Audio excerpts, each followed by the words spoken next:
آج کل مینٹورز رکھنے اور بننے کا شوق اپنے عروج پر ہے۔ ہر طالب علم چاہتا ہے کہ کوئی 10-12 آدمی اس کی زندگی میں ایسے ہوں جنہیں وہ فخریہ طور پر اپنا مینٹور بتا سکے اور لوگوں پر روب جھاڑ سکے۔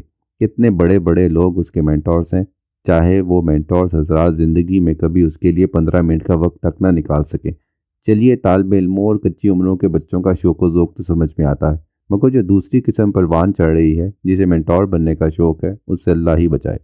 لا حول ولا قوت۔ عمر میں اتنے سال نہیں جتنے طالب علموں کے مینٹور بننے کی ذمہ داری لے رکھی ہے۔ گیدڑ کی جب موت آتی ہے تو وہ شہر کا رخ کرتا ہے۔ آدمی کی ترقی اور عروج کی جب موت آتی ہے تو اسے مینٹورنگ کا شوق چڑھ جاتا ہے۔ انسانی اخلاق میں رذیل ترین صفت کسی کا مینٹور بننے کا شوق ہے۔ آپ نے زندگی میں کبھی لاکھ روپے نہیں کمائے بزنس سے، اور آپ 20 سے زائد اسٹارٹ اپس کے بورڈ آف ڈائریکٹر ہیں۔ آپ کی داڑھی نکلے جمعہ 8 دن نہیں ہوئے اور آپ لوگوں کو اللہ سے ملوانے کا دعویٰ کرنے لگے ہیں۔ آپ کو گناہوں کی الف بے بھی نہیں پتہ اور اعلان اس بات کا کہ گناہوں سے بچے ہوئے ہیں۔ صالحہ بننے سے پہلے مصلحہ بننے کا شوق ایسے ہی ہے کہ کوئی شخص بیٹا بننے سے پہلے باپ بننا چاہے۔ اور کسی کو مینٹور بنانے کے بھی آداب ہوتے ہیں۔ یہ نہیں کہ ملاقات پر درجنوں سوال پوچھ لیں اور 2 دن بعد جواب تو درکنار، سوال تک یاد نہ ہو کہ وہ کیا پوچھے تھے۔ مینٹور ایک اچھا استاد ہوتا ہے جس کو آپ کی زندگی، سوچ، ذہنی تغیرات کا پتہ ہوتا ہے۔ وہ آپ کی سچویشن دیکھتے ہوئے اپنے علم، تجربے اور اللہ سے دعا کی بنیاد پر آپ کو کچھ مشورے دے دیتا ہے۔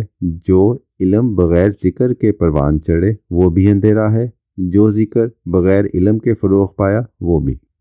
اچھا استاد نلکے کی مانند ہوتا ہے۔ مثال کے طور پر شدید گرمی میں تپتی دھوپ میں آپ ایک نلکا کھولیں اور ٹھنڈا پانی پینے کو میسر آ جائے تو آپ کے دل سے دعا نکلتی ہے کہ اللہ بھلا کرے۔ اگر نلکے کی زبان ہوتی تو وہ بھی آپ کا شکریہ ادا کرتی کہ آپ نے اس گرمی میں اسے کھولا، ورنہ وہ یوں ہی تپتا رہتا، حتیٰ کہ کائی جم جاتی اور کاٹ کر پھینک دیا جاتا۔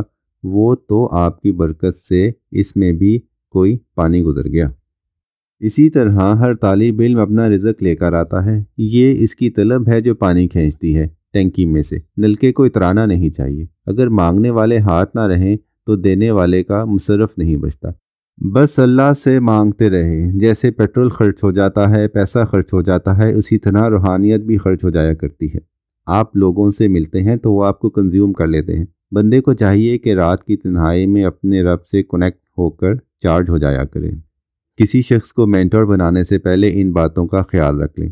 نمبر 1، تربیت کہاں سے ہوئی ہے؟ اس کے پیچھے کون سا ٹیچر ہے؟ خود سے اس فیلڈ میں پختگی نہیں آتی، پڑھا کہاں سے ہے؟ شاہ ولی اللہ کہتے ہیں کہ دلی کے مردوں کا فیض دلی کے زندوں سے زیادہ ہے، مگر کیا کریں، تربیت کے لیے زندوں سے کنیکٹ ہونا ہی پڑتا ہے۔ نمبر 2، تقویٰ اور ذکر سے واسطہ ہو۔ نمبر 3، علم دوست آدمی ہو اور کتابیں پڑھتا ہو۔ نمبر 4، آس پاس سے موجود معاشرے کا ادراک ہو۔ ایسے لوگ نایاب ہو گئے ہیں۔ تلاش جاری رکھیں۔ باقی بچے آپ اور میں تو ہمیں مینٹورز بننے سے یوں ہی ڈرنا چاہیے جیسے بکری بھیڑیے سے۔